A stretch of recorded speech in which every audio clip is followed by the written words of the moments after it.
year fiscal deficit is estimated 2.7% of the GSDP. During 2026-27, the total outstanding debt by the percentage of GSPD is projected at 39%. Speaker sir, I commend the budget of the state of Manipur for RE 2025-26 and D 2026-27 to this August House. Zain. Agenda number 6, discussion on the motion of thanks to the Governor's address. Discussion on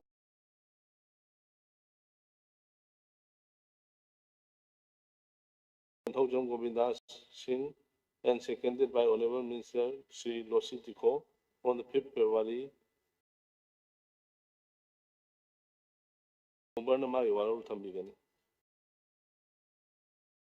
Thank you, Mr. Speaker, sir. February Gitang Mangada, Honorable Governor of Manipur, address the Wiramba Sarkar Sigi performance Prajagi Yai Fananaba Mahana Thambiramba Warol Singh Sida Yamna comprehensive oiva aduga inclusive oiva wafam kayama Thambirami law and order justice ki makhada hoji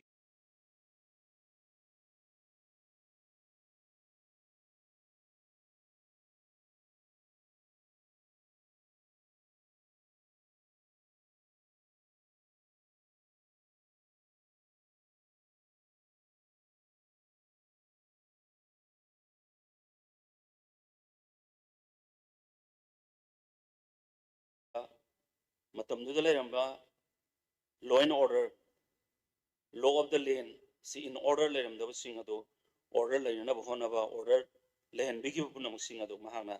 Thambirami Mr. Speaker sir adu mathanga healthcare gida Mr. Speaker sir healthcare gi matangda su yamna nithijana Thambirami irang na maram oiraga Churachandpur da laiba medical college gi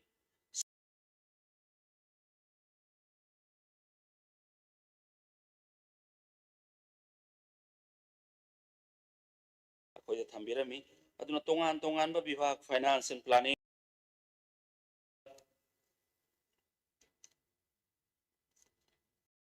tribal affairs minorities and scheduled castes amasung other backward classes ki welfare gi matangda yamna sugaina Thambirami ai matam yam sangna lawjadana hairiba bibhag sing education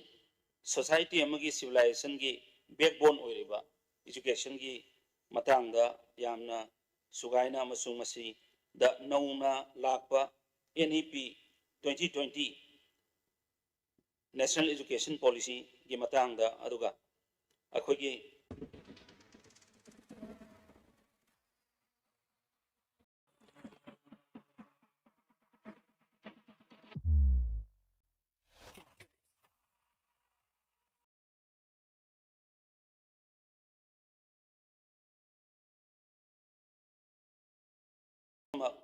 downtrodden oiraba praja punamak ku yengbira haraga akogi free the ration rice pibasi December ki 31st December 2028 phawada pibiragani haiduna Thambirami aduna sarkar asina pangthokjariba paikhatjariba thawak punamak sing asi yamna sugaina honorable governor na tang manga gi adunga mahaki deliberation to da Thambirami power sector da akoida ngasi improvement lakliba sig matang agriculture and allied activities and natural resources ki matang da Thambiramba adui mathakta water resources water management aduga water supply asida yam sugaina honorable governor na akoida Thambirami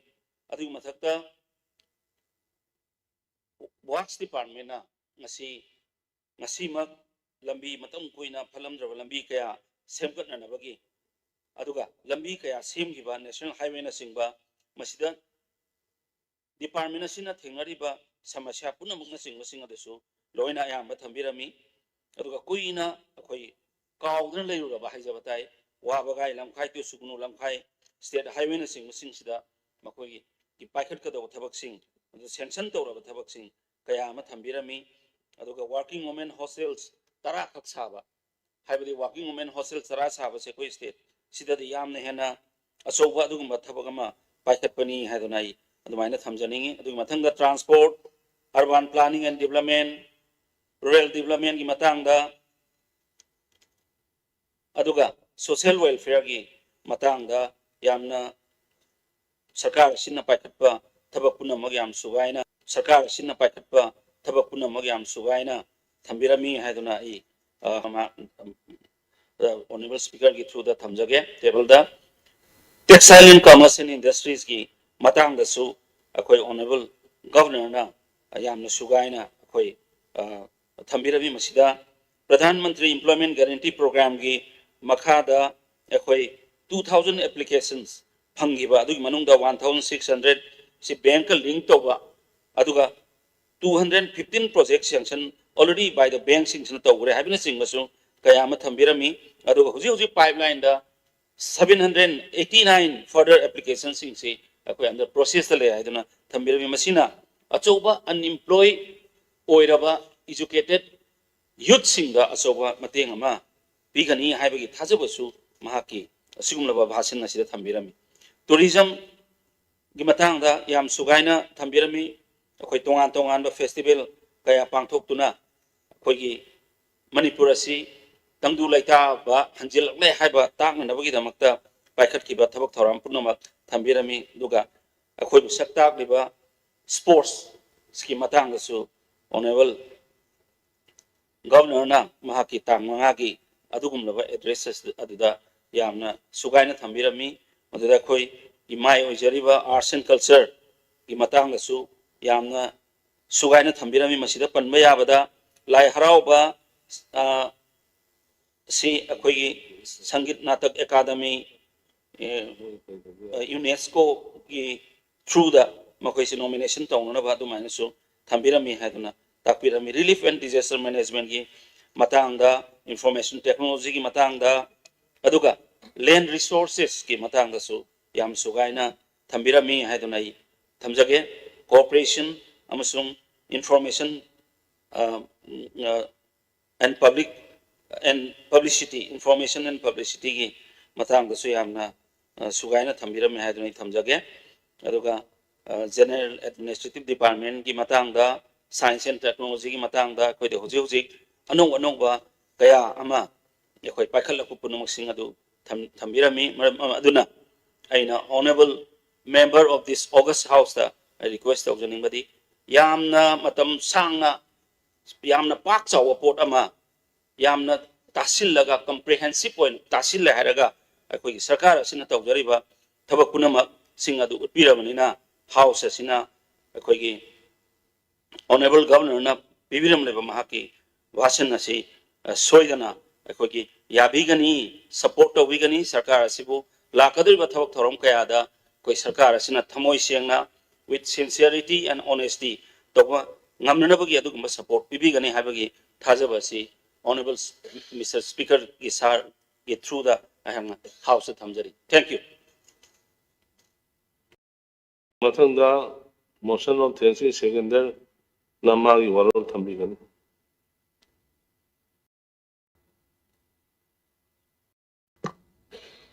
Honorable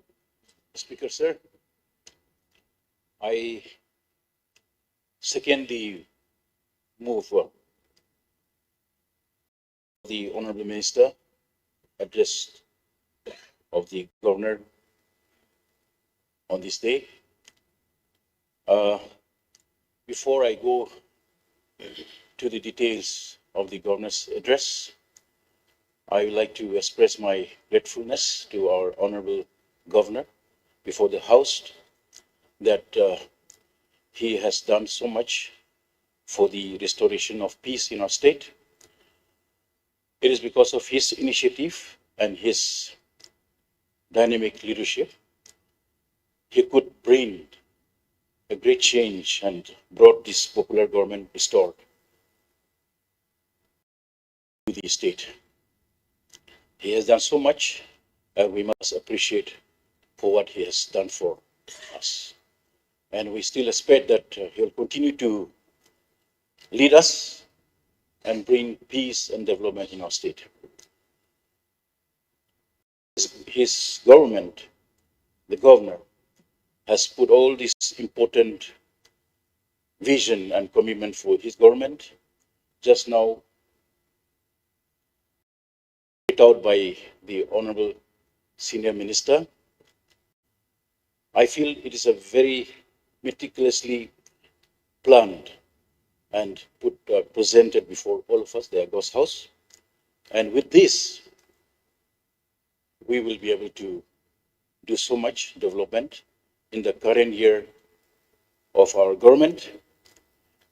We have 1 year to go, and this current year, this vision put up by the Honorable Governor will surely enhance peace and development in our state.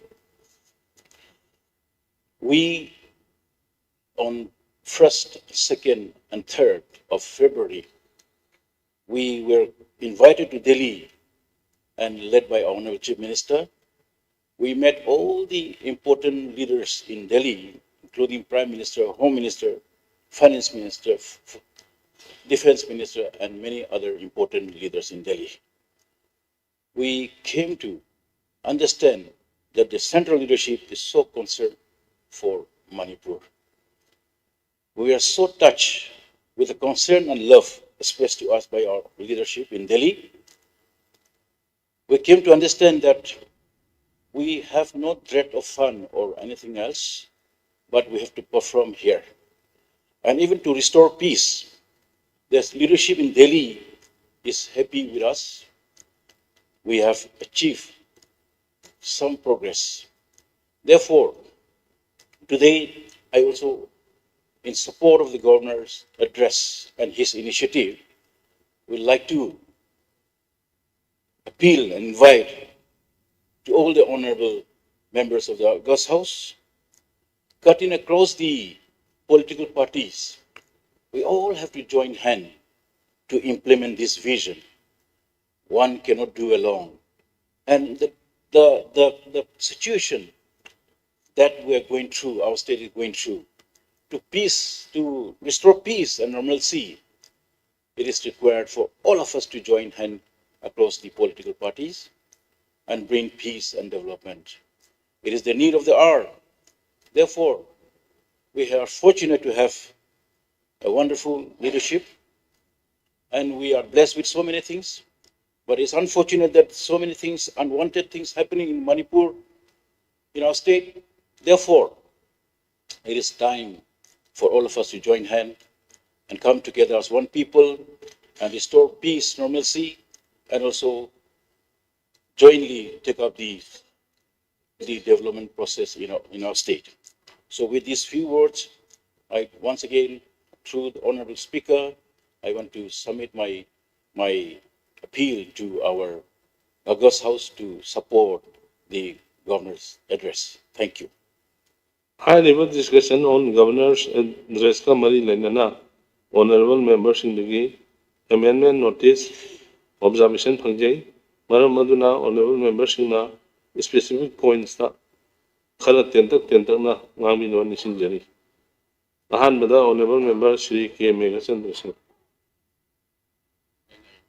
Sir, senior member. Sida badi yaum da bada. Yare tawi.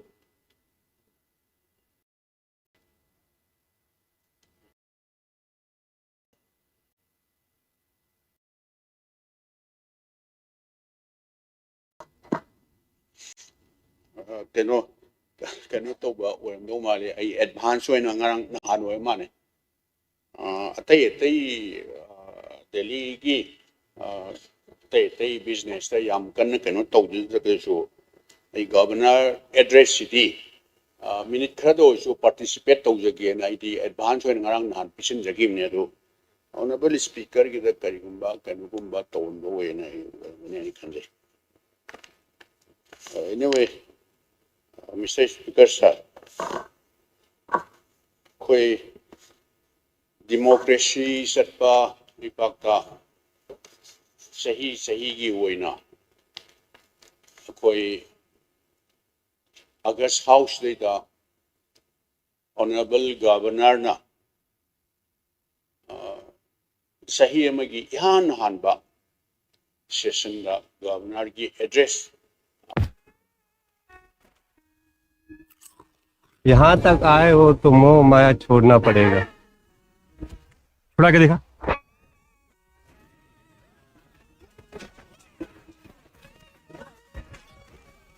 Bisk Farm top gold इतना चीजी कि बांटने को जी ना करे। तो सेंगना हारगदी opposition की side तकीदी यानिंगदबा मयाम अमा HYBE तारे गवर्नर की एड्रेस लेदा रिफ्लेक्ट तौरिबसे गवर्नमेंट अमगी सेंगना हारगदी लुकिंग ग्लास इंग्लिश ता हारगा मैत्रोन हारगा मदि सेंगना गवर्नर गवर्नमेंट सिगी मम्मी हाइब तारे लोइन ईच एंड एवरी डिपार्टमेंट लोइन सरकार सिगी मम्मी सिदा लोइन उबा whether it may be law and order or any development, tourism ki hairo, everything haiba tare. Sakyang mi siene haine ba governor ki address hai se. Masidai da reflect tawriba mayam se. Adu bu government haiba sidi government ama mu satkini government ama mu lakani continuing process ni. Aduna hujiki government si party amagi umbrella amagi makha da oiragasu yamna nauriba haiba tarene even one tha ama bhauba complete oiramadra oiram heroidra tu aduna koi mada yam kan stick torga governor gi address se sida soire sida sumai tore sida sumai tore haina stick torga amen tawgadam ni haibido madu daida tawraga koi matam mangan janing de aduna mayamgi public interest haiba tare or suggestion haigadra observation haigadra karino point kharada I August House in the interest of the people of Manipur I thamjige marui bidi una maksing che tourism hairo tourism infrastructure develop tawraga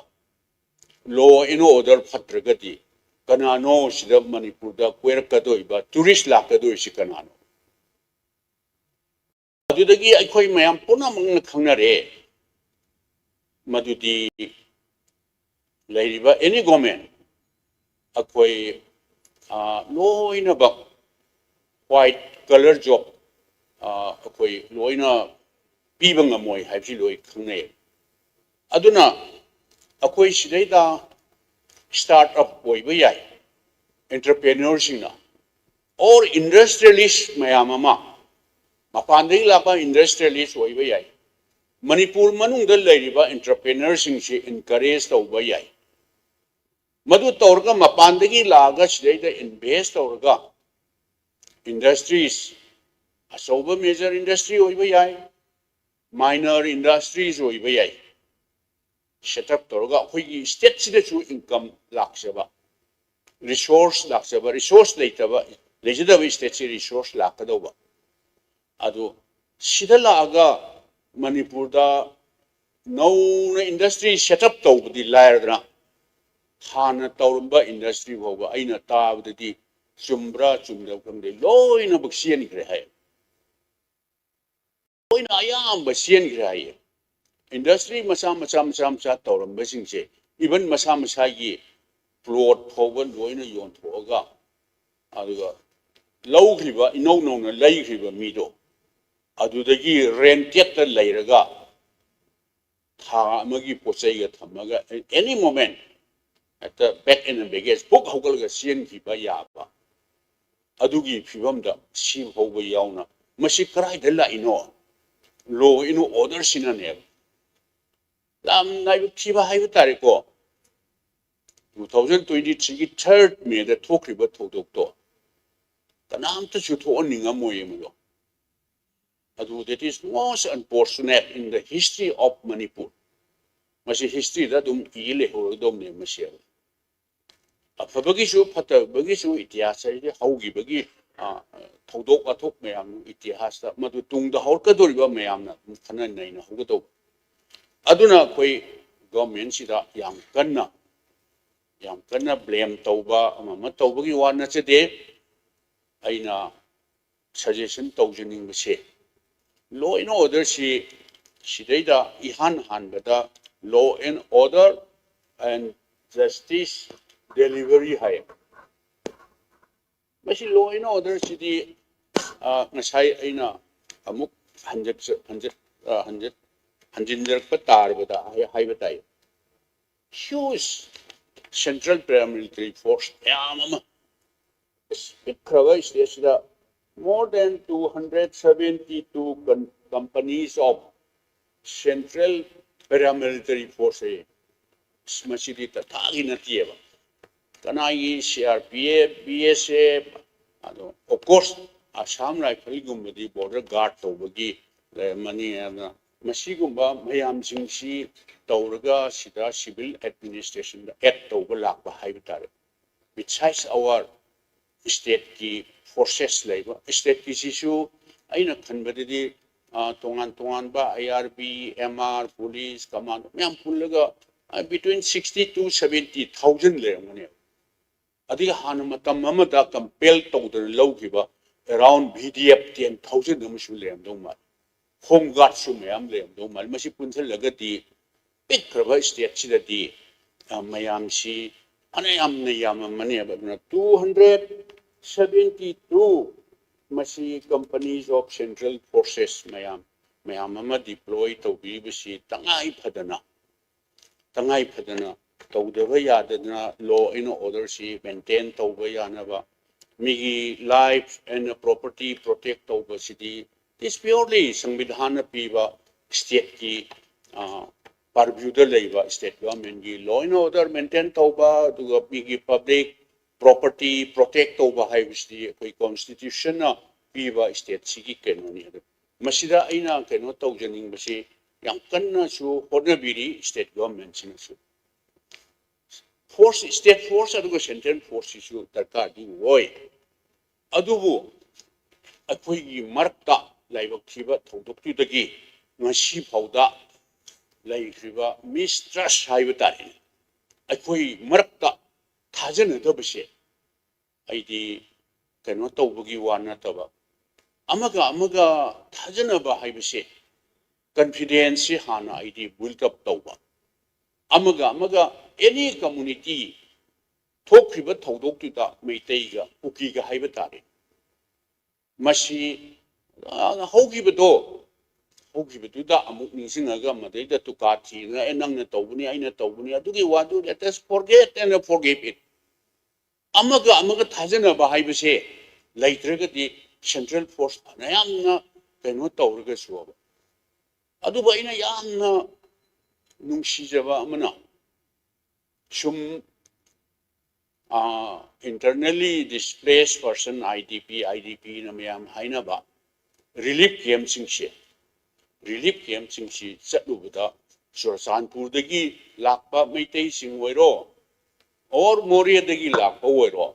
or Kuki sinau sing Imphan da kaida leramba hairo kari hairo sum chatluba kanata I khanbadadi adusu nupi masa sahi tarama thoini thoiga surakpa jatuni ko ayam bana nupi masa singdu kappaga haya aina khalubadana akoi di Sursanpur do Moria do for example mafam judati amu hana chalan birano maduda keno to surakpudi akoi swai dane karai dano ma permanent settlement ama Tauner but Tawiro Matam did up with it at Pakizere, young Kaishu Loina to Guy Hore happy, which you out for a hide of winning ever. Adu Alamans in a Hainava Moigi Koiri now come Tabham Hager Kari Haini Moidu Kappaga Hai Akoibu Taramamatamda Akoi Yumda Handan and we do know Ibishe. Aina Kaludana, S. Akoisi, Mufabdilati Amana. Nakasalan birano akoigi permanent lemhoriba akoigi punsi se masigi permanent settlement se samhoya any valley district am da chinbiu hai da win nge still I did ngasi phauda moisi kappaga adu su makhut ju tawraga nupi macha chingna hoglaga karamba matamda koi gi pokpham sabam koi mafam han gi do ada hanjan hanbi du no haibs aduna ni ai honorable chief minister na su panmadi ai noma madu aina ona taina di woram do mandi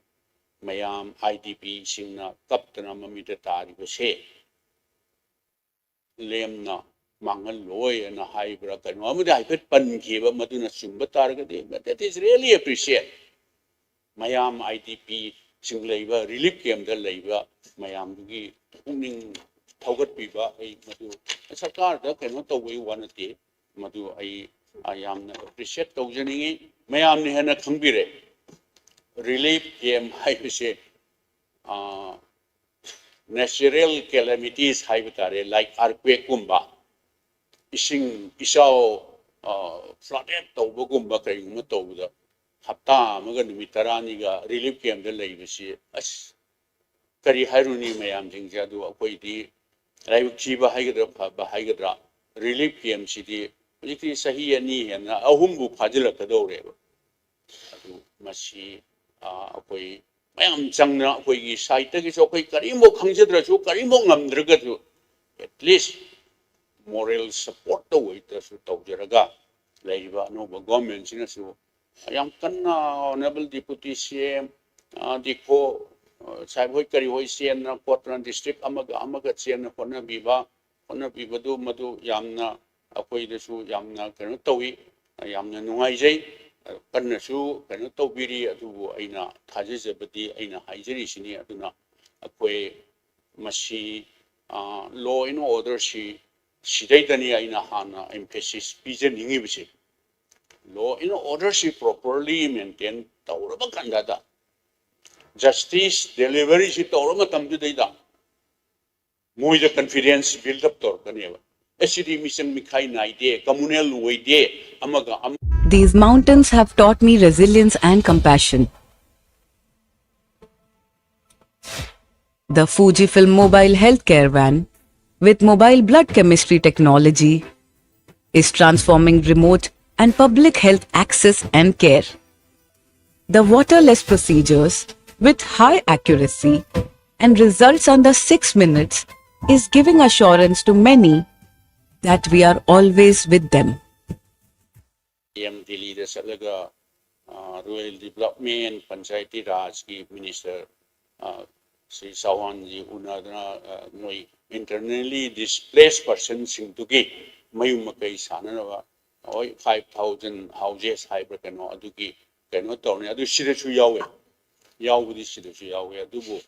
Oi Masishu Hona Biba on top of that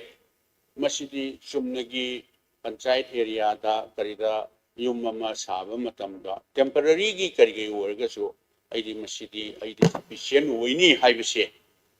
ID Hazard Government of India da Manipuri Tauriva Pibam Shida Hanasudum Hotna Bibiti Hotna Biramanico.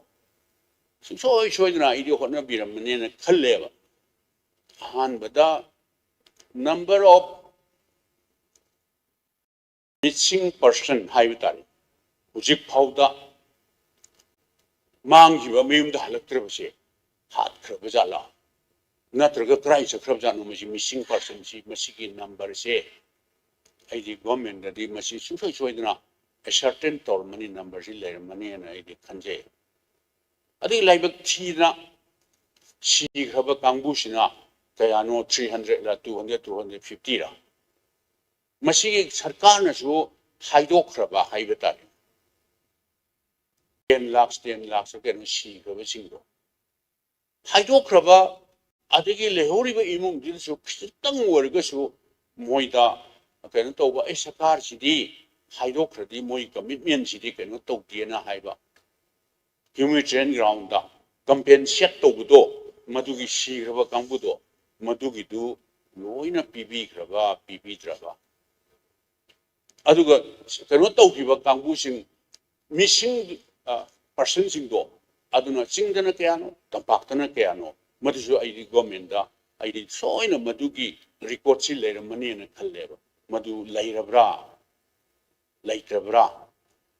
ꯀꯔꯤꯒꯨꯝꯕ ꯍꯧꯖꯤꯛ ꯀꯩꯅꯣ ꯇꯧꯕꯤꯔꯒꯗꯤ ꯃꯅꯤꯄꯨꯔꯒꯤ ꯄ꯭ꯔꯖꯥꯁꯤꯡꯒꯤꯗꯁꯨ ꯋꯥꯈꯜꯗꯁꯨ ꯃꯗꯨ ꯀꯩꯅꯣ ꯇꯧꯅꯅꯕ ꯃꯗꯨꯃ ꯇꯧꯍꯟꯖꯅꯤꯡꯕ ꯑꯗꯨꯒ ꯍꯧꯖꯤꯛꯀꯤ ꯍꯥꯏꯕ ꯉꯁꯥꯏꯁꯨ ꯊꯝꯕꯕꯨꯗꯤ ꯊꯝꯕꯤꯈ꯭ꯔꯦ partially damage tꯧꯔꯕ IDP-ꯁꯤꯡꯗꯨ ꯌꯥꯔꯤꯈꯩ ꯁꯨꯝ phase manner-ꯗ ꯁꯨꯝ ꯃꯣꯏ ꯃꯌꯨꯝꯗ ꯍꯟꯖꯜꯍꯟꯅꯕ ꯇꯧꯕ partially damage tꯧꯔꯕ ꯃꯣꯏꯒꯤ ꯌꯨꯝꯁꯤꯡꯗꯣ ꯑꯗꯨꯗ ꯁꯔꯀꯥꯔꯅ ꯂꯦꯞꯈꯤꯕ ꯃꯃꯜꯁꯤꯡꯗꯣ ꯂꯣꯏꯅ ꯄꯤꯕꯤꯈ꯭ꯔꯕ ꯂꯣꯏꯅ ꯄꯤꯗꯕ꯭ꯔꯥ ꯍꯣꯏ ꯍꯣꯡꯖꯤꯟꯕ ꯌꯥꯗꯕꯁꯤꯡꯗꯨꯗ ꯍꯥꯟꯅ ꯄꯤꯊꯨꯔꯁꯨ ꯄꯩꯁꯥꯗꯨ ꯀꯩꯅꯣ ꯇꯧꯈꯤꯕ ꯌꯥꯏ ꯃꯗꯨ ꯍꯥꯟꯅ ꯄꯤꯕꯤꯈ꯭ꯔꯕ ꯄꯤꯗꯕ꯭ꯔꯥ ꯁꯤ ꯁꯔꯀꯥꯔꯒꯤ ꯀꯃꯤꯠꯃꯦꯟꯅꯤꯀꯣ ꯑꯩꯅ ꯍꯥꯏꯖꯔꯤꯁꯤꯗꯤ ꯑꯗꯨ ꯂꯣꯏꯅ ꯄꯤꯕꯤꯈ꯭ꯔꯕ ꯄꯤꯕꯤꯗ꯭ꯔꯕ꯭ꯔா ꯑꯗꯨ ꯀꯩꯅꯣ ꯇꯧꯔꯝꯗ꯭ꯔꯒꯗꯤ ꯄꯤꯐꯝ ꯊꯣꯛꯄ ꯁꯤꯈꯤꯕꯒꯤ ꯀꯝꯄꯦꯟꯁꯦꯁꯟ ꯑꯗꯨꯒ partially damage ꯇꯧꯈ꯭ꯔꯕ ꯑꯗꯨꯒꯨꯝꯕ ꯃꯌꯥꯝ ꯍꯥꯏꯕꯗꯤ ꯁꯔꯀꯥꯔꯅ ꯍꯥꯏꯗꯣꯛꯈ꯭ꯔꯕꯁꯤꯡꯗꯣ ꯃꯗꯨ ꯐꯨꯜꯐꯤꯜ ꯇꯧꯗ꯭ꯔꯒꯗꯤ ꯉꯁꯥꯏꯒꯤ ꯃ꯭ꯌꯨꯆꯨꯑꯦꯜ ꯃꯤꯁꯇ꯭ꯔꯁ ꯂꯩꯔꯝꯕ ꯃꯌꯥꯝ ꯊꯥꯖꯕ ꯍꯥꯏꯕꯗꯣ ꯃꯗꯨ ꯕꯤꯜꯗ ꯑꯞ ꯇꯧꯅꯅꯕ ꯊꯥꯖꯅꯅꯕ ꯑꯃꯒ ꯊꯥꯖꯅꯅꯕ ꯕꯤꯜꯗ ꯑꯞ ꯇꯧꯔꯛꯄꯗ ꯁꯔꯀꯥꯔꯅꯁꯨ ꯍꯥꯏꯗꯣꯛꯈꯤꯕ ꯄꯤꯐꯝꯁꯨ ꯊꯣꯛꯑꯕ ꯃꯗꯨ ꯇꯧꯕꯤꯔꯒꯗꯤ ꯍꯦꯟꯅ ꯁꯔꯀꯥꯔꯁꯤꯗ ꯍꯦꯟꯅ ꯑꯩꯗꯤ ꯊꯥꯖꯕ ꯀꯩꯅꯣ ꯇꯧꯒꯗ꯭ꯔꯥꯅ ꯍꯥꯏꯕꯁꯤ ꯊꯥꯖꯕꯅꯤ ꯑꯗꯣ ꯑꯩꯈꯣꯏꯁꯨ ꯑꯗꯨꯝ ꯃꯌꯥꯝꯒꯤ ꯁꯦꯕꯥ ꯇꯧꯕ ꯍꯥꯏꯕ ꯇꯥꯔꯦ ꯃꯇꯝ ꯈꯔ ꯁꯔꯀꯥꯔꯗ ꯌꯥꯎꯖꯔꯝꯕ ꯂꯩꯔꯝꯕ ꯃꯇꯝꯗꯨꯗ employment-ꯁꯦ ꯁꯔꯀꯥꯔꯗꯅ ꯉꯁꯥꯏ ꯑꯩ ꯑꯃꯨꯛꯀ ꯍꯟꯖꯟꯖꯒꯗꯧꯔꯦ white collar job loi piba sidi employment unemployed-ꯁꯦ ꯃꯁꯤꯡꯁꯤ ꯐꯅ ꯌꯥꯝꯃꯝꯃꯅꯤ ꯑꯩꯈꯣꯏꯁꯦ ꯄꯤꯛꯈ꯭ꯔꯕ ꯁ꯭ꯇꯦꯠꯁꯤꯁꯨ do anywhere foreign countries it may be Japan-da Singapore-da China-da anywhere Washington DC-da New York mafam amada UK-da chꯠꯄꯁꯦ ꯑꯩ habit ꯍꯥꯏꯕ ꯇꯥꯔꯦ aircraft-ꯗꯒꯤ ꯍꯦꯛ ꯀꯨꯝꯊꯕꯁꯦ ꯃꯣꯏꯒꯤ embassy ꯈꯪꯗꯦ ꯑꯃ ꯈꯪꯗꯦ chief minister ꯑꯣꯏꯔꯤꯉꯩꯗꯁꯨ what is your unemployment percentage 하이시 China-가지 Japan-가지 3%네 ꯑꯗꯣ ꯑꯩꯈꯣꯏꯒꯤ ꯅꯍꯥꯔꯣꯟꯁꯤꯡꯁꯤꯅ ꯈꯔ remote area-ꯗ ꯑꯩꯈꯣꯏꯁꯤꯅ district ꯍꯥꯏ ꯃꯣꯏꯅ region ꯍꯥꯏꯌꯦꯕ ꯑꯗꯨꯗꯩꯗ ꯆꯠꯂꯨ ꯌꯥꯔꯒꯗꯤ it can be brought down to 2%ꯗꯒ ꯍꯥꯏꯌꯦꯕ unemployed percentage ꯑꯗꯨꯅ ꯑꯩꯈꯣꯏ ꯇꯧꯔꯤꯕ ꯃꯣꯏ ꯄꯤꯔꯤꯕ ꯃꯌꯥꯝꯅꯁꯨ entrepreneurs-ꯁꯤꯡ industrialists-ꯁꯤꯡ ꯃꯌꯥꯝꯁꯤꯅ ꯍꯧꯒꯠꯂꯕ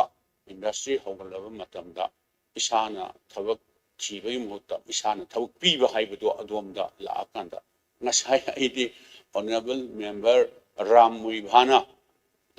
ꯌꯥꯝꯅ ꯀ꯭ꯂꯤꯌꯔ ꯊꯝꯃꯦ ꯃꯗꯨ ꯑꯩꯈꯣꯏꯁꯨ ꯊꯝꯅꯤꯡꯕꯅꯤ ꯑꯗꯨꯕꯨ ꯃꯗꯨ ꯑꯩꯈꯣꯏꯅ ꯍꯥꯏꯕꯗꯨꯗ ꯏꯁꯥꯅ ꯏꯁꯥꯕꯨ ꯊꯥꯒꯠꯄ ꯇꯥꯔꯗ꯭ꯔꯥꯅ ꯑꯩꯈꯣꯏ ꯄꯟꯖꯗꯕꯅꯤ ꯑꯩ ꯑꯃꯈꯛꯇꯪ ꯄꯟꯖꯒꯦꯕ ꯁꯤꯗꯩꯗ ꯑꯩ ꯕꯣꯝꯕꯦꯗ ꯇꯣꯉꯥꯟꯕ industrialist ꯃꯌꯥꯝꯒꯤ ꯃꯤꯇꯤꯡ ꯆꯠꯄ ꯈꯣꯠꯄ ꯃꯇꯝꯗ ꯅꯣꯏꯕꯨ ꯄ꯭ꯔꯣꯐꯤꯠ ꯉꯥꯛꯇ ꯈꯟꯕꯤꯒꯅꯨ ꯕꯣꯝꯕꯦꯗꯁꯨ ꯑꯆꯧꯕ ꯑꯃ ꯌꯥꯎꯈ꯭ꯔꯦ industrialist ꯃꯌꯥꯝꯁꯤꯡꯁꯦ ꯑꯃꯗꯩꯗ ꯀꯅꯥꯒꯤ ꯔꯤꯂꯥꯌꯟꯁꯀꯤ ꯀꯔꯤ ꯌꯥꯎꯕꯁꯦ ꯑꯩꯅ ꯍꯥꯏꯌꯦꯕ ꯑꯩꯈꯣꯏ ꯁꯤꯗ law and order ꯅꯍꯥꯔꯣꯟ ꯊꯕꯛ ꯐꯪꯗꯕ ꯃꯌꯥꯝꯁꯦ insurgent ꯆꯠꯈ꯭ꯔꯤꯕ ꯈꯣꯠꯈ꯭ꯔꯤꯕ ꯃꯌꯥꯝꯁꯤꯡꯁꯦ ꯊꯕꯛ ꯐꯪꯗꯕꯁꯤꯁꯨ one of the main cause ꯑꯃꯅꯦꯕ ꯃꯁꯤꯁꯨ ꯑꯗꯨ ꯅꯣꯏ ꯄ꯭ꯔꯣꯐꯤꯠ ꯉꯥꯛꯇ ꯈꯟꯕꯤꯒꯅꯨ ꯃꯅꯤꯄꯨꯔꯗ ꯂꯩꯕ ꯊꯕꯛ ꯐꯪꯗꯕ ꯅꯍꯥꯔꯣꯟꯁꯤꯡꯁꯦ ꯃꯁꯤꯁꯨ after all they are also citizen of this vast country ꯅꯣꯏꯅ ꯄ꯭ꯔꯣꯐꯤꯠ ꯉꯥꯛꯇ ꯈꯟꯒꯅꯨ ꯊꯕꯛ ꯑꯩꯈꯣꯏ ꯅꯣꯏꯒꯤ ꯅꯆꯠ ꯅꯅꯥꯎꯅꯦ ꯈꯜꯂꯒ underground-ꯗ ꯆꯠꯈ꯭ꯔꯤꯕ ꯃꯌꯥꯝꯁꯤꯡꯁꯦ ꯊꯕꯛ ꯄꯤꯔꯒꯗꯤ ꯈꯔꯒꯗꯤ ꯀꯩꯅꯣ ꯇꯧꯕꯤꯌꯨ ꯍꯥꯏꯕ ꯀꯥꯟꯗ industry khara linkhatpiu hai kanda Mr. Singh nangna feel tawida khoju feel tawdabu sorry we cannot exchange our life with money hare karai la I law and order da akhoju thada ninge noi Manipur da apik bani akhoi district amagum ne ba ada thabuk phangda naharon sing akhoi gi sai naw gum ne thabuk pininge adubu law and order duna akhoi na industry ma set up tawge tawruni अखोई staff थागिदो हाना फानी अदु पिउ अदा पिउ अदु तो अदुना दि everything law and order सिदा everything depend तौरेबा अदुना मतमदुगी सरकार दुना doctor Manmohan Singh तरम ngasai राममुइभा साहेब ना net फी न तौबिदो इंडस्ट्रियलिस्ट मैम से मनपुर चलो इंडस्ट्री लिंखलो पैसा थादबिउ यारक्तबगी मोइसी इनकरेज तौननाबाना नेट फीगुम करीगुम financial institute anybody any industrialist amna manipur da industry link ki haiba tarti magi total project cost to for example 300 crore ki project ama si thakani thadagani aduga industry ji set up tawni aduga siida at least 2000 unemployed youth ti thabak piba ngamni haiba targati 1/3 subsidy 300 crore do 100 crore di लेम ने subsidy पीने न policy सिंग असै नेट फीगुम बा financial institute मैम ने doctor Manmohan Singh करिगिनो हाइबु नॉर्थ ईस्ट रेदा मणिपुर गुम नॉर्थ से थवक फंगदब नहारोन मैम ने थवक पीने न बा मदुगी पॉलिसी दु पाइखतलम बने मदुगी मखादा आइना निंगजिंग बदा होटल क्लासिक ग्रांडे गुम्बा अदुगा क्लासिक कनोगुम्बा करिगुम्बा फनयाम ना दु कनोगुम्बा सिजा होस्टाम करिगुम्बा मोइसु याम यामदबदी खंग्रे मोइसु अदुगी स्कीम दुई मखाद फनयामना कनो तहोबने अदुना आइना थमजरिबदी अकोई सिदैसदा सुमाइना इंडस्ट्रियलिस्ट मयाम सिंगसी इनकरेज तौबा लागा पैसा थादरबदी लायना हान मसा मसा मिक्रो अदुगा मेजर खर खर तौरम सिंगसिसु लोइना ऑर्डर सिना मरम मोइदना आइना ताबददी लोइना सेनग्रे हाय अदुदी कराइदा इकोनॉमी से पूरा कोलाप्स तौगी फिल्म द प्रजा से तो कि वारे अदुने लोइन ऑर्डर से मसीमा होटनगो से कन्न होटनबिरी अदुना मसीदैदा प्रायोरिटी से आई बिहनजदिंगी हाइना ऑनरेबल गवर्नर ना बिरी बसिदा आई समाइना अमग थमजगे आई ऑनरेबल स्पीकर आई मतम सांगना तौजरो ये तौजरो आई गारी के तौना तौजगे देखिए मसाइगी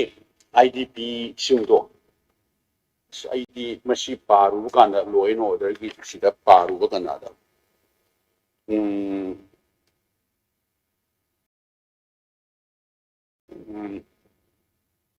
मसाइगी ऑनरेबल चीफ मिनिस्टर ने तौबिगे the government will continue phase wise resettlement with enhanced security, extend financial assistance for another year in view of the livelihood constraints, rebuild community asset, facilitate supervised visit to original village, address requirement of about 5,000 additional houses under PM AYG during 26-27. And sustainable livelihood with a target of resettling over 10,000 IDP. Aduga Masishu 10,000 household comprising more than 40,000 individuals by March 2026. Asmasidi am harau rida ham apa 2026 March ni loidore do sida asok yam 40,000 individual mayam sibu resettle tawba namadi masi over exaggerate tawba adu masi broken officer singa mayam manipur pajang how harau na ba ne ta namthen bajala reality ta ngamoi do ba practical oina ngamoi do ordi pedoruni moina panam namthen lakdu check tahuda bajala masibu ngambiradi sarkar sida honorable chief minister lairiba council of minister ki honorable minister singsi id on the floor of this house today itself id governor address in naina bada dum id thagat ki haijarim ne aduga amana ai masi hanasu haijar rabran khanmane koi gi Manipur si kano toba haiba tare Manipur da natana koi India si water resource management gi matang sida agriculture sina koi gi backbone waiba 70% of the rural area si mai gi kano si income si agriculture da loina depend tawni अदो हुजिकि climate change करी करी world phenomenon नि मसिदि live changes ma'am live सिदैदा अखोई इसिंग जी मतम चाना preserve तौबा conserve तौबसे यामना आइदि दरकार होय रेनी सीजन मतम द मसी अखोई मयाम पुना मन लोइना खंगनरबो वानिदा रेनी सीजन मतम द नोंग सी तारागा लोइनबा रिवर मयाम जी सेंधरगा मथंग थंग थंग चखरगा मणिपुर रिवर चखरगा तुम समुद्र द लोइ सेंधगी मतम सी कनो तहोरगा हानु मतम सांगना तौरंबा प्रोजेक्ट सिंग हाइब तारे Thoubal multipurpose project खंगे अदुगा Ching the चामपुरी खुगा दाम खंगे इम्फाल ईस्टकी दोलाई थाबी मयाम सिंग सी लोइसलगा यामना कनो तौर आई थौबान की मल्टीपर्पज प्रोजेक्ट हायरगा निंगसिंग मतमदुगी honourable prime minister doctor Manmohan Singh से अइना इनॉग्रेशन द याउबियो हायरे माना नोगा इंगोंदा इबोबीजी नंग अतै अतै दे हायो नंगी थौबाल मल्टीपर्पज प्रोजेक्ट तुदी अइबु याहोन बिरनु द करिनो सारने कन प्रेशर पिउरेबा मदुगी प्रोजेक्ट नोई कुइना संगमन खरेदा when I was deputy chairman of the planning commission कुइरे आई काउबु काउरे मतम द आई हुजिक निंगसंगे आइना जत्रा हुलमने अदु हुजि after a gap of 30 years मधुदै दाइनो हुजे वो इनॉग्रेशन चटपति नंग मधु मधि सावरनु मधुदि याहोलनु प्रेसना हांगपद आई कमाई खुमने हायरक किएबा अदमाई तौदरा अखोई थौबाल मल्टीपर्पज प्रोजेक्ट कासे अप स्ट्रीम से अराउंड 20 किलोमीटर ने अप स्ट्रीम से थौबाल आठन डाम से दा रेनी सीजन दा लाप इसिंग से मधे दा पैखलगा थमगा मल्टीपर्पज ने दो ड्रिंकिंग वाटर ने एग्रीकल्चर की ने पावर जनरेट तौबगी components yaurine adu mayam gi matingna madu lochel le 100% mak natra ju dolai thabi lochel le phuga dam lochel le aduna water supply gi sing ju piba akhoi gi kaino gi si planning commission so pai pai khat pang maroi noi su woiraroi haina chahi kun mari manga helak padu da ba moi yadram ne aina dr manmohan singh honorable prime minister यामना मरुओइबा agriculture नतना component अम याउरी Thoubal multipurpose project से greater Imphal area से around upstream द 20 kilometre गुमसी स्टिंग सि प्रिजर्व तौरगा रेनी सीजन मतम द थमगा मसिना ग्रेटर इम्फाल से प्रोजेक्ट द याउरी को हाइसे another 30 years की ग्रेटर इम्फाल से थकना भी सिंग पिनरबा ड्रिंकिंग वाटर कंपोनेंट अम याउरी सीनतने ग्रेटर इम्फाल से इसिंग थकनब पीनब सप्लाई तौर मफम ओ चुमिन हे सीनत अदुनतनदि इसिंग ग्रेटर इम्फाल से another 30 years द इसिंग पीनब से तै लेते सिंगा दाम न करिना खरख पीबदुदि अदुनदि वइबा याते अदि मा रियलाइज होगा अदुदनेबा आदि इसिंग से पुरागा चिंखै सिंग द ट्रीटमेंट प्लान से तौरगा होजे ग्रेटर इम्फाल इसिंग पीसे सुमाई तौदना अइना हाइजेनिंगि हुजिक वाटर रिसोर्स है यस रिहेबिलिटेशन मतम मतम की मतुंगना रिपेयरिंग तौबा सिंगा दाम खंगदे इम्फाल बैरेज खंगदे सेकमाई बैरेज कक्सिंग खंगदे आरएलआई बिष्णुपुर खंगदे रिहेबिलिटेशन अमुमुक तौबा मेजर रिपेयरिंग तौबदि दका वे अदुदा सुम तौ लेरे आई मसी अमु हंजला माने हाल खंजे आई अगस्त हाउस दे आई थमजे किबने अखोई गवर्नमेंट मीडिया की पाइदगी चाउख्रब डिपार्टमेंट वाटर रिसोर्स डिपार्टमेंट सिदैदा मणिपुर द करोड़ लिसिंग मंगा तरा पीबा सिदि सही मंगा तरा संग इंप्लीमेंट तौगदमनि मोइददि कछु नतिए उसिके हाइबा दोलाई थाबी थौबाल मल्टी प्रोजेक्ट फुगा दा लोइख्र मतुंगदा प्रोजेक्ट से अमा भौबा पुसअप तौना आदब लैत्रेबा अंदर मणिपुर की अतै स्टेट लोइना पैसा सि लौ लेरमनि अखोई सु major irrigation dam yawa multi-purpose oiba drinking water component su yawa power su generate tauba yawa agriculture su yawa aina ningsing jabna yam kanna hotnarga soil testing ga tahurabne akoi kapsing gi yam maruiba kapsing maru damana kapsing gi maru haibra kanom haibani adugi aduida Punggoi River na ama. Multi-purpose yabni ko hai. Adi Sapi River ama. Ari amada rainy season matam da sentha garga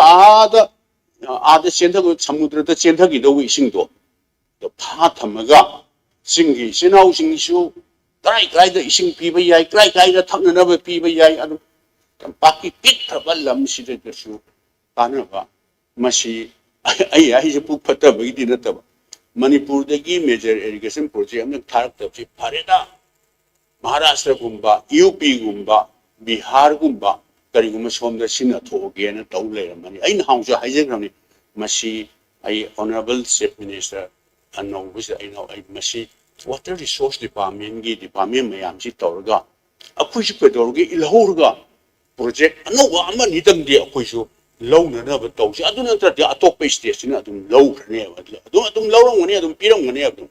akhui gi sina adum ngasai gi oi repairing su darka hoi repairing gumba adagi turen torban da retaining wall khra chanba gumba kari gumba si su taw da bi ati retaining wall su chan ga da bani repairing su taw ga da bani anova major irrigation dam the amani dang di akhui su thar ga madu tana hausi haina ai masima ai tentak na ai thamjaning bani aduga aina amana aina ai suggestion hai tare observation hai tare ko akoi yamna keno tawe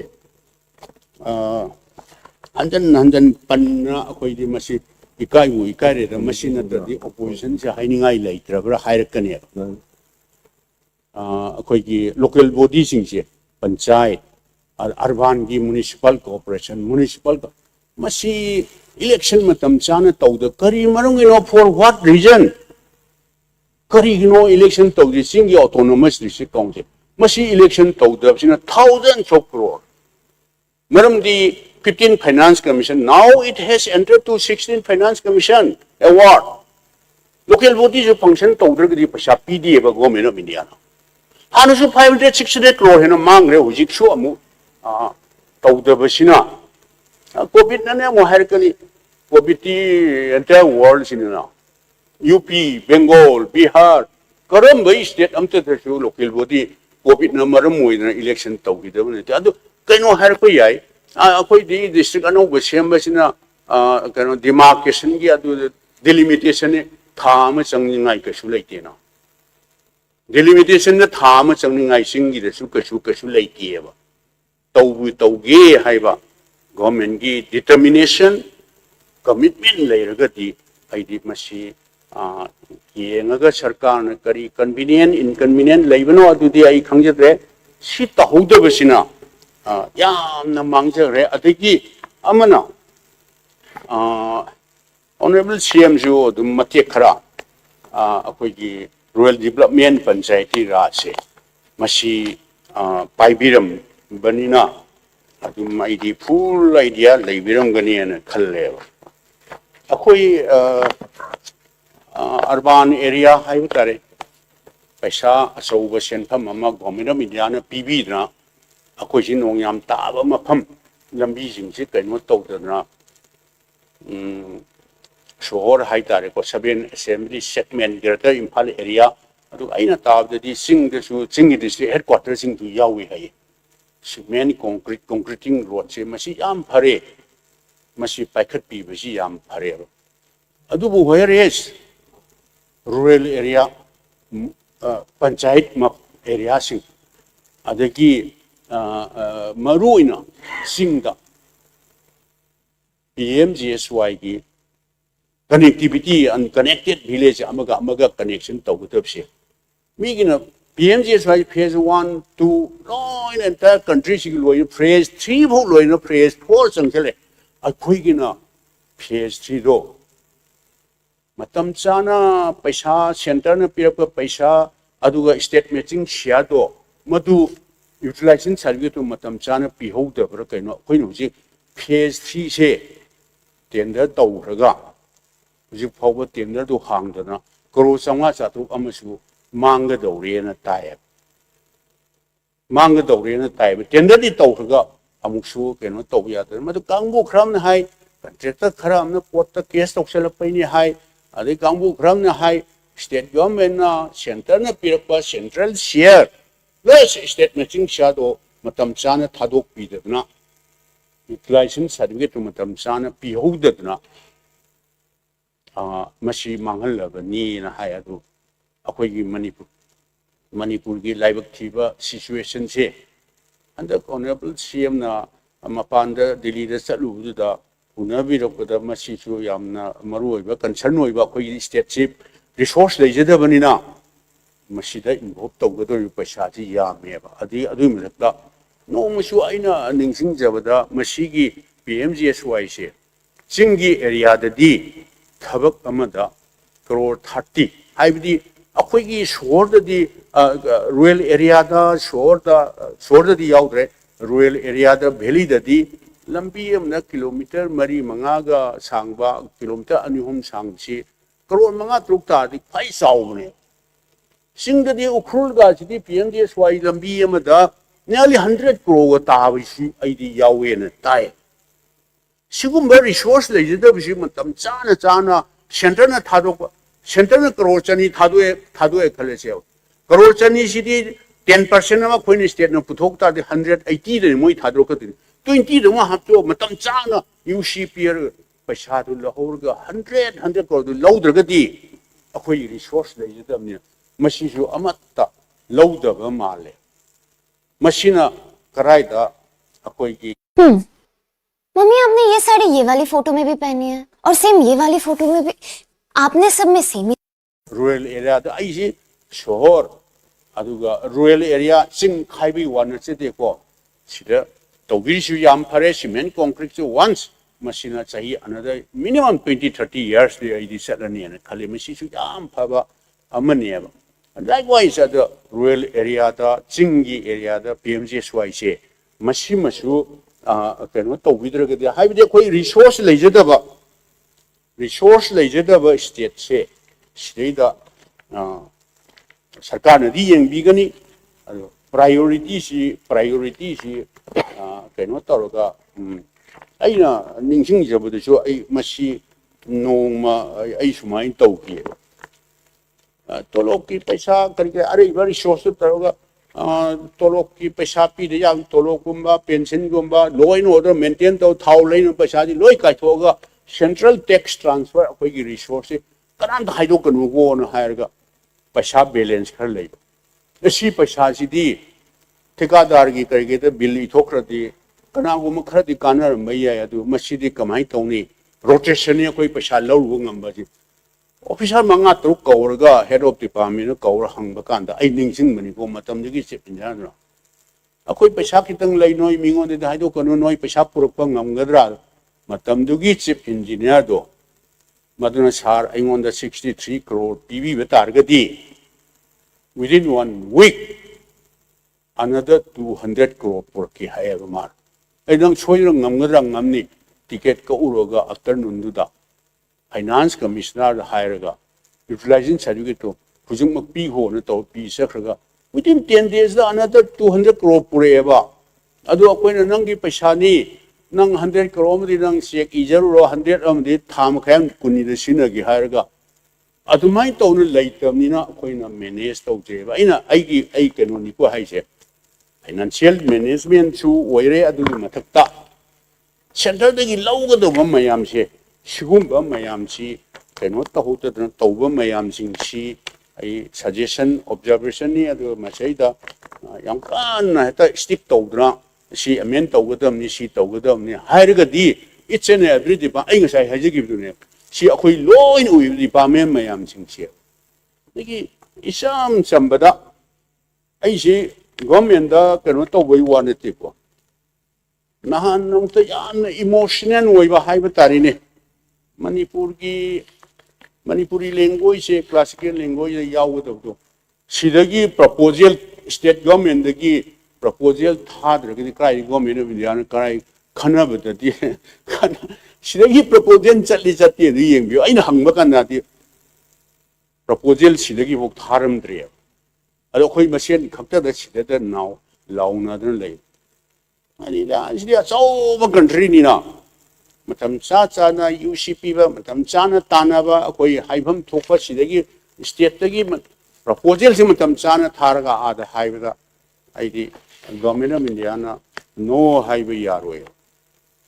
maramdi akoi shu Manipur shu PM bai we are also part and portion of this vast country. We have every right.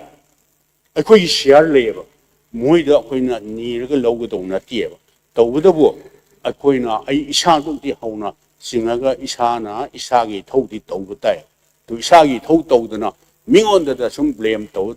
di kana roi aduna ina roshin jarakpada honorable governor ki address discussion sirega hujik lairiba laibak thiba thodo haiba tare security khaktana nongmai khaktana idi solution se keno to daka di woi ado aina sum keno to da hanangi khang CRPF khangde BSF khangde sida lakpese moi gi state khudingi Minister of Home Affairs ki makhada leiba Assam Rifle loiro army oiro CRPF oiro moi gi su moi gi daka leiba sizinaraga moi gi kano da standby da thamba haiba darin madudagi tawra tharapani kari su moi kuina su leiba yaroi aduga moi di akhoi da assist tawba lakpane ba maru oibadi akhoi gi state force sum nga ogado ni loi lo da maintain matung da su khoina dum tahu doine state force masi properly tawbirum gani utilize tawba adu moi da khara kano targa law in order se maintain tawba mi life property protect tawba je it is our bounden duty noi na sana sa duty tawgada bani ko haina moi da tawraga law in order se to na handenak na ba amaga mister se masi sigi get se preserve tawraga tawdri hauti aidi matam khresanga dra se masi it is my firm belief honorable speaker na matam kung pibi bagita mutai honorable speaker wai ngam khaili tana thagatsari thank you Mathangda honorable member Sri K Megachandra Singh ai salam magi mutak lam Thank you, Honorable Mr. Chairman, sir. Masigi speech on the motion of thanks to the governor's address. I am Saruga Hanbidamak Tagachari. Hanbada in a constitutional office or governor office po in the Kai Kunazari. Loinana Masigi address Honorable Governor na Pibiramba addressasi Sarkar Asigi policy amasung performance reflect over adigumba address amani masida I had to saru khara yadage amasung when I went through masida akoigi amendment khara tahun jiningba I thamjari and I the point the laksagi sir masigi government ki policy amadi government ki performance masi honorable governor na sarkar gi yamna detail we potu thambi khraba matungda aikoi gi member kudimak na masi examine tawba haibatugi tangai fadaba lai Maramasina wafam singsi aina thamjabni sir tasengna ngasi aikoi gi state asida thuaiba thodo wathok mayam masi mayam singsi yenguba masu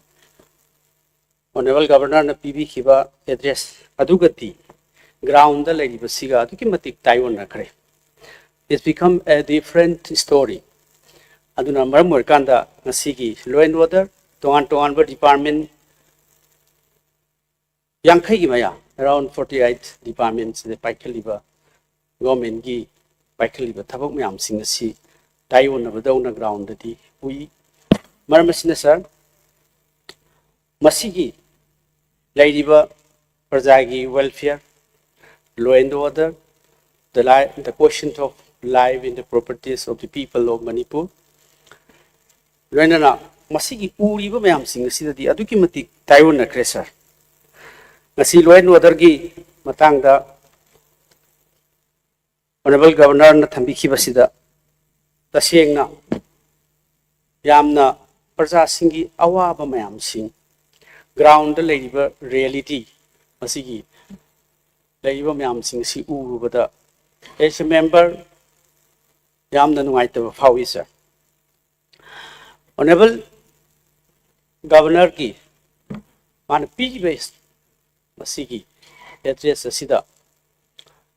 law and order gi matang sidai da hanbada hauraga thambiribasi leiriba afaba wafam khara khaktang sum highlight tawraga chatkhiba aduga reality at the ground adumati karimata reflect tawbidabasi masigi damakta nuaitaba feel tawi maramdi sir hauzik 60,000 hena leiriba unrest situation in the state sida masigi sarkarna October thada takpukhiba 3 phases of resettlement plan madu December ta loiki that was the announcement of the state government madu gi leiriba 3 phases of resettlement plan du kaya yamna pangthokre thabak oina tawkre haibasi yam clear oiba picture ma koina uba phangdi maramaduna madugi sunungai to phawi and after that 3 phases of resettlement plan there was again one announcement for the resettlement plan adu the sumuk that will be ending by 31st March tha ahum January Feb then March ki tang putrama thoida ani shuba phase ama sarkar na laktokhi hai basida su masi complete toba ngamagani haina laktokhi madusu hai ba government ne announce toki ba mayam singidu on what ground and why it was failed to bring a solution and the resettlement to their respective homes hai basi su clear over picture of the thamde aduna ekhoida sarkar na laktoi be portu praja singna samamnaba adum lei then IDP sing relief camp the leiba mayam sing su sarkar na di laktokpi banina madu karigi laktokhraba matungda madugi lakthoiba period tu loir kanda this and that amasung sarkar gi chahi imagi report achievement performance asida sida masigi clear oina thambida basi karigi no haibasi if you want to accept then sarkar gi performance amasung policy haibasi only afaba khakta haigidabra then ngamdaba sing part sing dudi nainabada what is the harm to discuss on the floor of this August house aduna masumasu karimata thambidaba sina maram oirkanda lairiba aggrieved people affected people mayam sing tasu adum confidence masi sagat pangam dabadawna ubadawna tawi maram aduna makhoida amna confidence oiba adagi thajaba sarkarna soirabasu ngamdrabasu madu sibakti ngamdri ekhoina lakthokiba mayam sing adu masi pangthokpa ngamdri haibasi mayam adagi IDP sing adagi general public sing da khanghalabadi border communities madugi hena amuk phagalkani haibasu aina thajabadi thammi adubu haiba potu amata udabasi masigi damakta nuaite sir loinana sugumba thodo wathok kaya thokre manipur da hanasu but hauzik aikoi thoi masi thoi basigi responsibility and the accountability si government central government and state government masi da reflect tawri basi some 500 crores masigi relief ki amasung yum sabagi masa khara around 500 crore gumba masigi sanction tawgre hairaka masina enough oide sir masidi whatever the amount may be masidi aikoi India government ki responsibility amasung state government ki responsibility oibanina madu thousands of crore oiba yai madu kidamakni aikhoina ngasi democracy chatpalebakta aikoi gi leiba state federalism aikoi gi leiba state central government amasung state government leibase aduna kari kidamakta masigi achauba aikoi gi measures si lokhatribano haibasu masi aina hangningi aduna masi reflect tawbidabasi masi nuaite sir loinana masi di unrest oiba situation sarkar gi oiba matam matam gi piriba amasung announcement tawriba paikaliba thabak sing chi pendabadi aduki matik laikre mayam the failure of the law and order sida intelligent fail oibagi wafam kaya state government adum matam matam gi high kibale adu mayam sing adu aikoina loina magna hongna ning singudraba su sir aikoi mayam puna magna as a member of this house adagi parja khudimuna question hangi sir road map amadi masi karamba kanda lotion gani central government amsung state government ga masi tied up tawre hairaga masi karamba kanda lotion ni karamba akoi solution ama porakani what will be the solution of the government haibasidi mipum kudimakna hangi sa masi karigidamakta why the government is silent on it haibasi adum miyam parjana hangi basi khumbada kari kai masi khumnana tawbiyu aduga madu sarkar ki policy khudimak plan kudimakta reflect tawbiyu haibasisu thamjari sa loinana sir masigi aikoina haujik wariba unrest law and order si marakta honorable governor na piriba address sida lamda masigi naharol singi uneducated youth sing thabak phangdabagi awa si ubada to kimati wa khre sir masi naha singi kangau naba vision leirataba future leirataba naha mayam sing asina ngasi fattaba wakhal kaya khalaga tawning pata tawba social media da tongan tongan ba illegal activities mayam ama tawri basi masigi sarkar na policy ama oina thabak phangdaba sigi kari tawri haibasi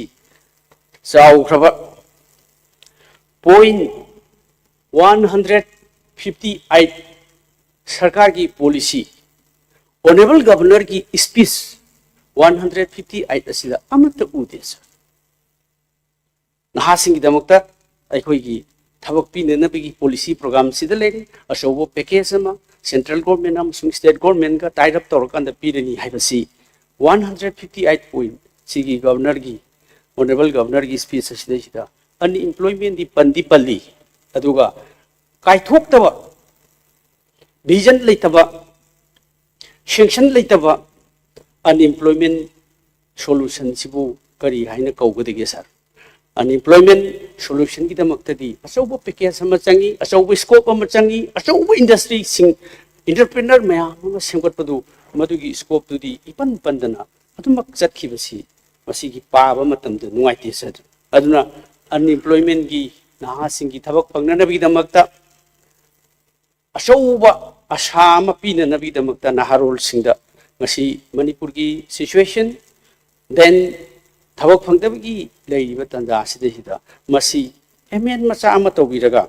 masi nahar singda Assam bibiragadi yamna phagani haibasi aina asa tawi sir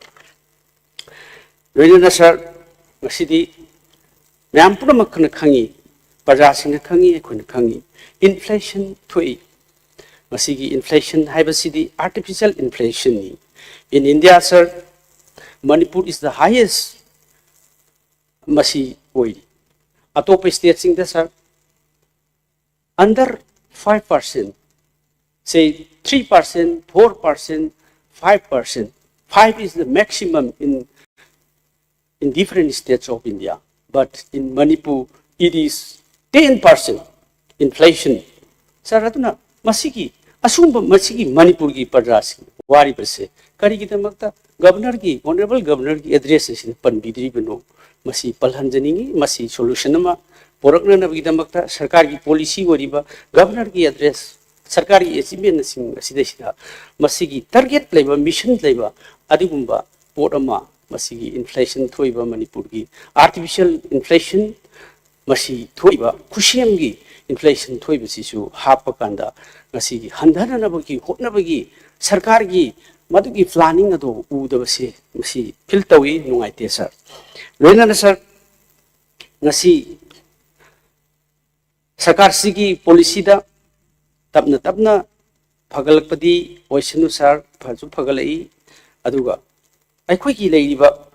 free movement हौजिक ओइबसी लेयरतबस लेखिदबसी कुइरे अदुना चही अहुम फादोरे sir मसी लेतबसिना अखोइदा कया साधारण प्रजादा वाखरे छात्र सिंह sports person सिंह अनाब सिंह मसीगी एक्सपेंडिचर मैम अखोई मरक्तसु ऑनरेबल मेंबर मैम सिंह अदई मवांगी मिनिस्टर कयाना अखोई अदुम खना नैनबा मिनिस्ट्री दा कैदा डिमांड तब को पदुम उबिखिबदुनी अखोईगी लेइबा फ्री मूवमेंट लेतबसिना अचौबा अखोईगी कॉन्स्टिट्यूशनल मदुगी प्रोविजन मैम सिंह अदु लेतबना मरम कंदा अखोई पुनमकी हकसिंग मैम सिंह से फंगदना लेरी मरम अदुना सर मसी पनबीरगा पांडम अमा ओइना सरकार की प्लानिंग अमा ओइना मसी की फ्री मूवमेंट सी अथुबद लेहननबा होनबगी वाफमदो मदु यावरकांदा मदु चंगजिलबदी यामना फगनी खाली मरम अदुना मसी यावखिदबसिसु नुंगाइते सर लोइनना आई पॉइंट दी हंजनजरोय honourable member senior member honourable former chief minister ना हाबिखिबदुदा 15 फाइनेंस कमीशन सर सिगी फाइनेंस की पार्ट सिदा यावबिखिबा एड्रेस सिदा यावखिबसि फाइनेंस एंड प्लानिंग पैराग्राफ 24 दा सर मसिगी यावरिबो मैम सिंह से finance which is the backbone of our peoples of our government sir मसिदा अखोई लाइबसी फाइनेंस सिदा जीएसटी की इनकम टैक्स की लाखपा देन अदुगी प्रोग्रेस खक्ता मसी उत्पसिना that cannot achieve our target sir finance की position सी अखोई की borrowing खक्ता it is more than 20,000 crore which is near to be budget of this I mean today's budget 20,000 crores की borrowing and मदुगी interest मैम सिंगगदी अखोई की budget Lakhpa interest अदुम पीखिबगी वाफम लाए sir why the Honorable Governor is not mentioning the deficit and borrowing, and in every month, sir, we are going to pay around 500 crore for the interest, sir. So that is not also mentioned. So financial, no, we are having a lot of problem. And again, sir, this under the 15th Finance Commission, we are not getting the funds for the urban local bodies, Panchayati Raj institutions, and the autonomous district councils, which is around to be 629 crore. And again, sir, this 15th Finance Commission is going to be ended by 31st March. If it is passed, then we will not get this around 629 crores. I got this detailed data from the, say, Google and this from the these digitals. So this is a very huge amount. And sir, under this 15th Finance Commission, there are this tied and untied fund, which is a grant of grant in aid from the central government, and it is a very much mandatory. Is a provision of the constitution. The people of Manipur should get this 15th Finance Commission. So why it is not mentioning? Is a 66,029 crore is a very huge amount, and that too, this is also grant in aid. This huge amount is not mentioning in this finance and the planning. So I am so not happy because this is mentioning. It is not mentioning in this finance department, sir. So masiki chauraba GST income then ate macha macha khar khak pal kanda achauba huge amount ma sir aina masigi matang sida finance commission ki 16 finance commission ki lakpadai party ki when represent ro ke yauri the 16th finance commission is going to be started from 1st April 2026 sir masida masigi chi sarkar na special approach hama tawdragati sigi around sigi hundreds of crores si mangrani sir sigi free the pirakada pusani state ki component yaw do bunati masigi free the pirakada paisa se masi kari phangdino hargadi sir mamang da sulon khange aduga मसीगी ADC की चाही मंगा election तौद्रे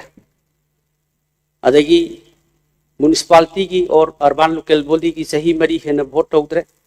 panchayat raj institution की vote चाही अहुम हेन तौद्रे sir अदुना अखोगी फंगफम थोकपा लेन फंगदबा ग्रांड इन एड से मसी फंगदबनी हाई देन सर असुगुंबा अचौबा लाइरब स्टेट मणिपुर असिगी अचौबा सिनफम अम मांगदबसी करीगिदमक्त एड्रेस असिदा मेंशन तौबिद्रिबनो सिनी अइना लाक्चरिबा पॉइंट से sir it is a very important and very serious sir thank you इस साधारण प्राइमर को देश की whitish putty Birla white putty के लायक समझा। बिरला व्हाइट पुट्टी के साथ ओनली बिरला व्हाइट प्राइमर, ये जोड़ी दे व्हाइटनेस का एडवांटेज, यानी बिरला व्हाइट सीमेंट का एडवांटेज। पुट्टी और प्राइमर व्हाइटेस्ट तो दीवारें ब्राइटेस्ट। फ्लड की से सर मसी अखोई फ्लड की मतंग सिदा पल्लिबसी यामना थोइदोकना कछु पनबिरमदबसी आई नुआइते। फ्लड सिदा सर ओनली पॉइंट अनि खक्तंग थंबिरमी मसिना अदगी पॉइंट पैराग्राफ नंबर 96 ता under the flood management and the border area program the project on critical flood control and anti-erosion works in Manipur river basin within an approved cost of rupees 460 crore hai sir masigi thabak masigi sida sir hujiki चटलिबा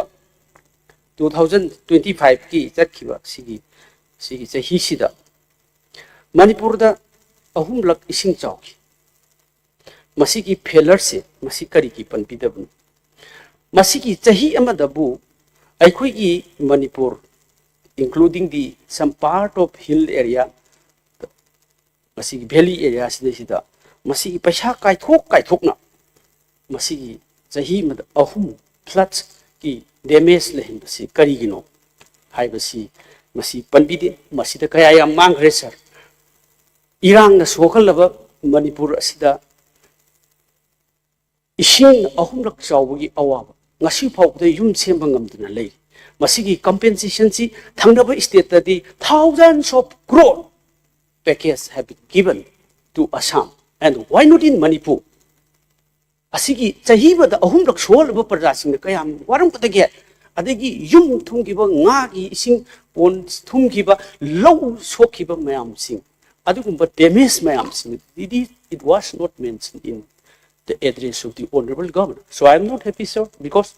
masigi si yam na maru parjada disaster adagi damage thokiba mayam sing thousands of houses were damaged aduga masi wahi yam hopan biram dawasi masi ram na live team ni sir aduna sir in development works ki and tena thamjarabada works department ki masi sahi ahum अखोई work programme सेमखिद्रे अदुबु अनौब सरकार लाकपसिदा ममी खरा ताई अखोई चाही अहुमगी डेवलपमेंट तौदबसिना एमएलए खुदिमक केंद्रदा हाइदबा वार्ड लंबीदा चटिङाइदा सर मसीगी गाड़ीदा लाउछलै लंबी से अमतंग येंबियो अन अदुना मसीगी लंबीगी अमदी मणिपुरदा पाइखलिबा नेशनल हाईवे की म्याम सिंगसे मसी फजना इन डिटेल याउदबसी दुंगाइती अदुना मसी हाइंग डिपार्टमेंट वाइज ता लाक्चगे हेन डिटेल होइना अदुना मसी अचौबो पैकेज अमा पिननबगी सरकार न खनद्रगदी अखोई being the member of the this august house अखोई सी अदुकी मति अवाब मयाम मन लेरे सर मसी याम कंसर्न होबा मैटर मनी सर लोइने सर आर्टिस्ट सिंग नसाई Honorable Minister Sri Govind Das Kothojamna proposed to Wikibada Magi speech the art and culture gi yau ki sir masigi art and culture se hauji Manipur gi sida yauri basidi sahi kaya gi mamang gi leira aba sagol kangje gi wari amadi lai harau gi wari mayam sidi Punjab gi wani masida sarkar ki policy ude sir Ratan Chiam Saknai Rava, Laikidrava, Maki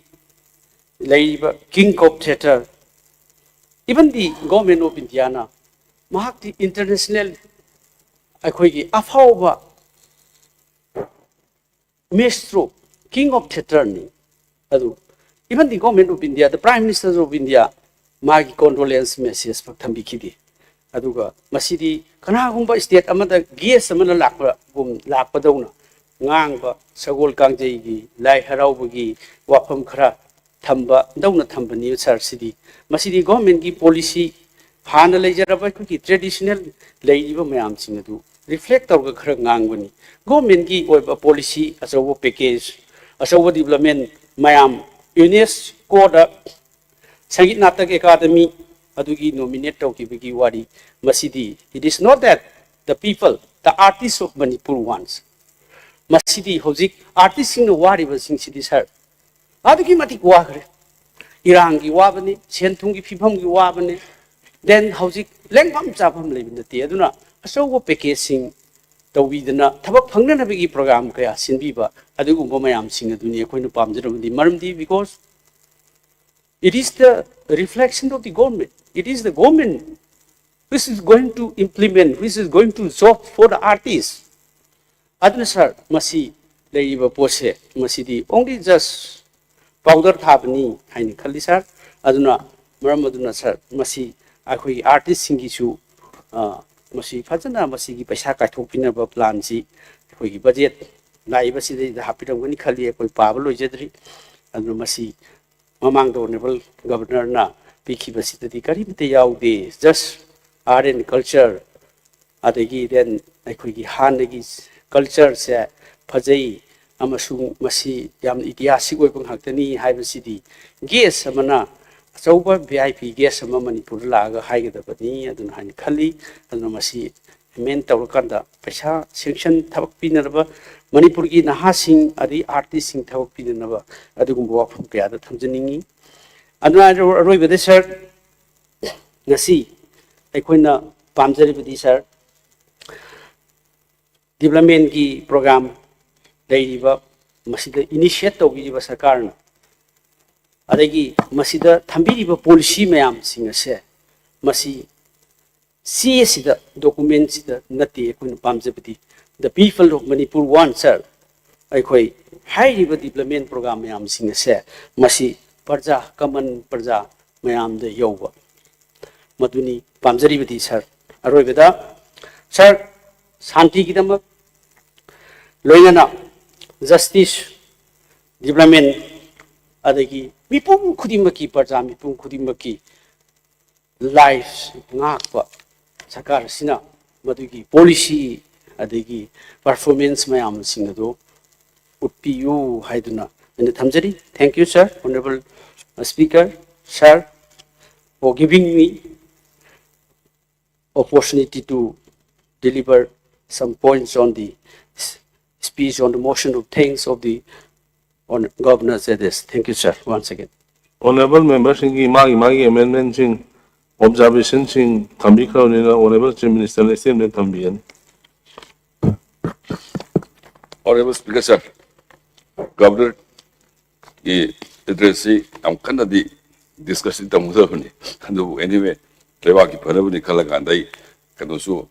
can always we development wise opportunity Tabina in Zimbabwe, Bokarakum Jaragi. Samna say, with senior member, with the more Bobina Tambila Madu. Yamsume. Samna road map heavy to so trust the business in it. Isam samna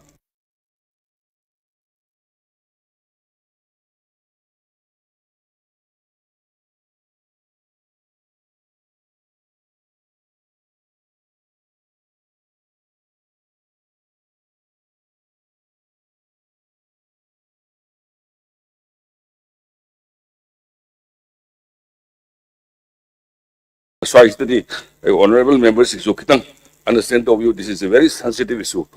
Aduga say law order si koi loina koi mangda ugre ngantani. Ahing kaya tum da gai yum da sangmada loin wana honorable members sing se ado so I sida ꯑꯩꯈꯣꯏꯒꯤ ꯃꯄꯥꯟꯒꯤ security ꯃꯌꯥꯝ ꯁꯤ ꯌꯥꯝꯅ ꯂꯩꯕ ꯂꯩꯇꯕ ꯑꯗꯨ ꯃꯇꯝꯗꯨꯒꯤ ꯁꯤꯟꯕ ꯃꯥꯜꯂꯦ ꯑꯗꯣ ꯍꯧꯖꯤꯛ ꯚꯣꯠꯀꯤꯅꯦꯅꯁꯨ ꯑꯩꯈꯣꯏ ꯁꯤꯗ ꯂꯣ ꯑꯦꯟ ꯑꯣꯔꯗꯔ ꯐꯔꯦꯅ ꯃꯌꯥꯝ ꯑꯃ ꯍꯟꯒꯗꯧꯕꯁꯨ ꯂꯩꯔꯦ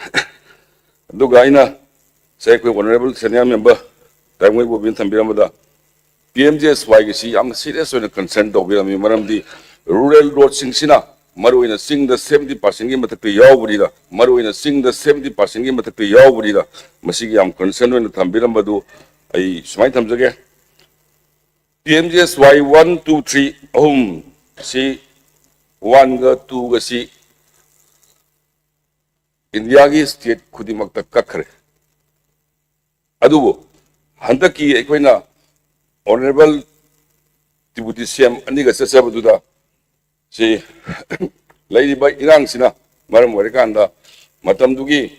ꯊꯕꯛ ꯁꯨꯕ ꯃꯌꯥꯝꯒꯤ ꯃꯥꯡꯈꯤꯕ ꯄꯩꯁꯥ ꯃꯌꯥꯝ ꯑꯩꯈꯣꯏꯒꯤ more than 50 crores की मिशनरी मांगी बिगी वारी नुंगी लोइना सारकांदा नहांदो अखोई अगी कमिश्नर दिल्ली दगे फोन तौरमी तौरकी आइदी PMJSY